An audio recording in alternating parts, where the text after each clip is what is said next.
We got to talk about the black keys. What do the black keys do? Are they just there for show? No, the black keys are there. They're different notes and they're named differently. So basically you have sharps and you have flats.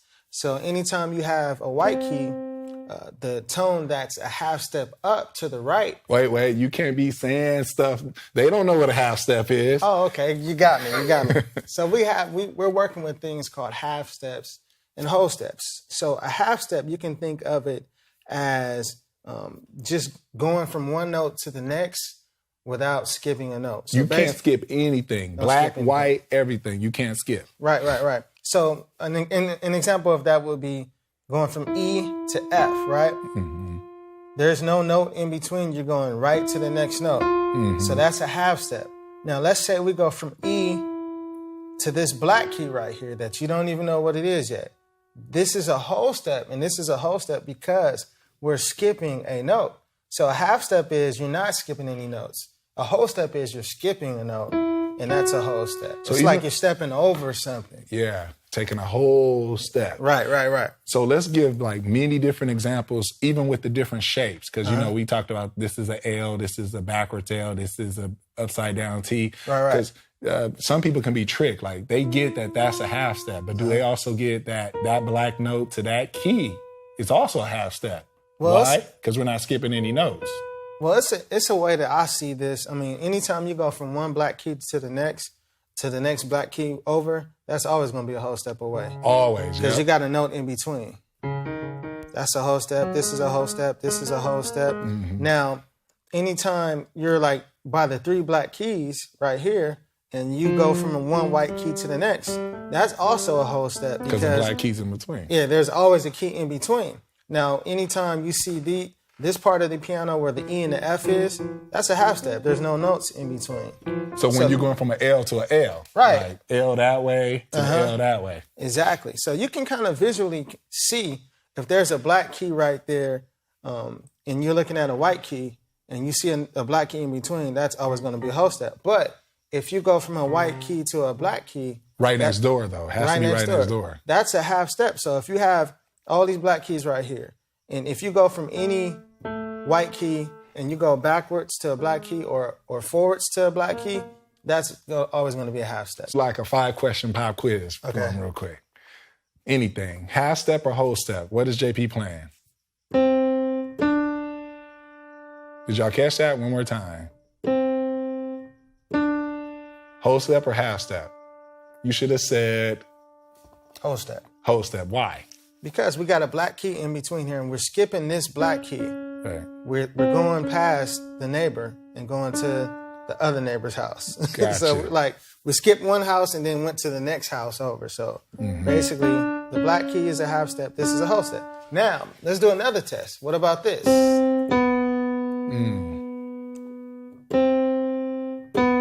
What do we have here? Come on now. Make us proud, y'all.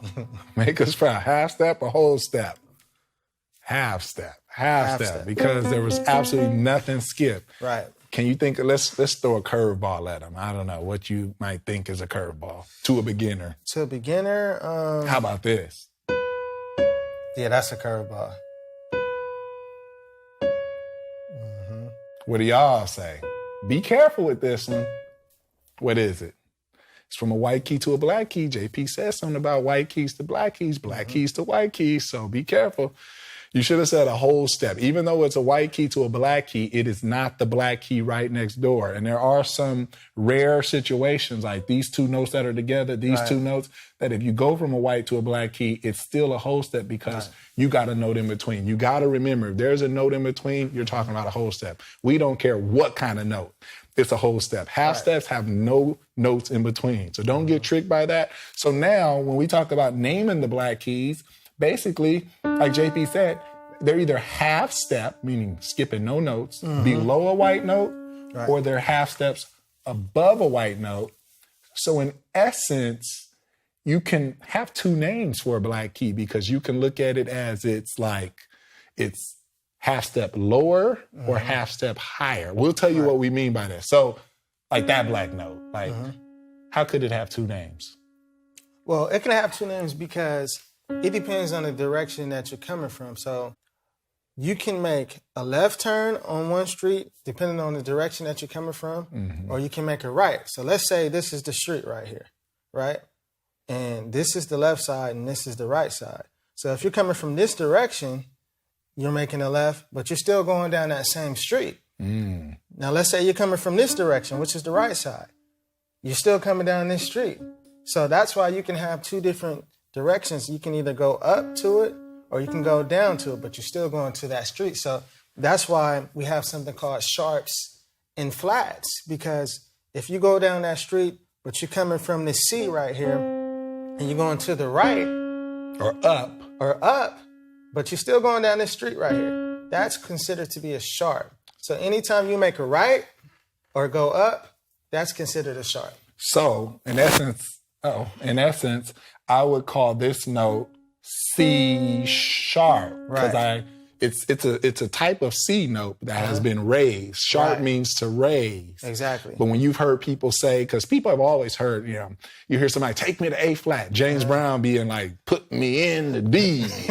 But he could have said D flat, which means take me a little lower, because I could take this D, I could make a left, or I can go down, or remember this, the flat tire lowers the car. So D go lower, D flat. Right. So that can be C sharp, that can be D flat. So with that in mind, then, you got other things going on here. So some of y'all take a stab at this. If you know the white note to the left of it, and which would effectively make this note higher than that note, right? Sharp means raise. Right. So you could say this is called A. What's that note? If that's C, do your alphabet. That's what? That's D. Since we're raising this note, going higher, that's D sharp. But it also has another name. What's the note right here? Now, that note happens to be higher than the black note, so you have to literally lower, like the flat tire must be lowered. So then we can call that, what note is that? That's a C, D, E. Lower it, and that's a E flat. Now, that's one way to look at it, or you can look at it from a different perspective as looking at the note first, and then saying, okay, whatever tone is to the left of that is going to be that sharp. And whatever notes to the right of that is going to be that flat. So just consider it's a backwards way of thinking, outside of focusing on the white key first. But if you focus on the black key first, this is just it depends on if this works for you.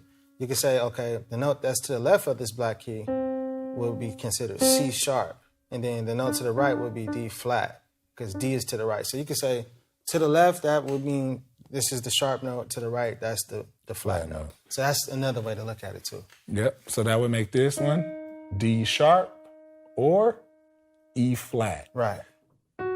This one, well, look what we have here. We have an F, we have a G. So that means we could say F sharp or G flat. Exactly. So yeah, that's one way to do it. Just hit the note and say, identify the ones that are on the outside. So G and A. Yep. So it's either G sharp or A flat. Now notice on our keyboard here, it's not smart to the sense. So it's either going to do flat notes, and we have it on flat, but our program here that our technicians, it could be sharp or flat. Right.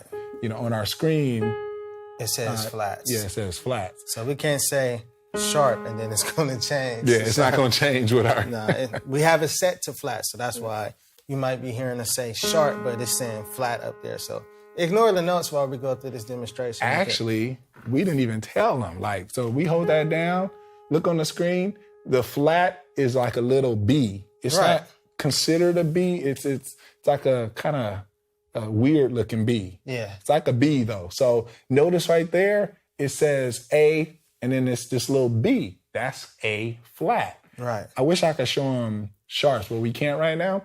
But sharps is like a pound, like on your phone, like the pound symbol. Oh, it's on sharps now? Oh, okay. See, so now it's G sharp. We took that white note, right? So we literally changed it for you in our software. So that's your notes.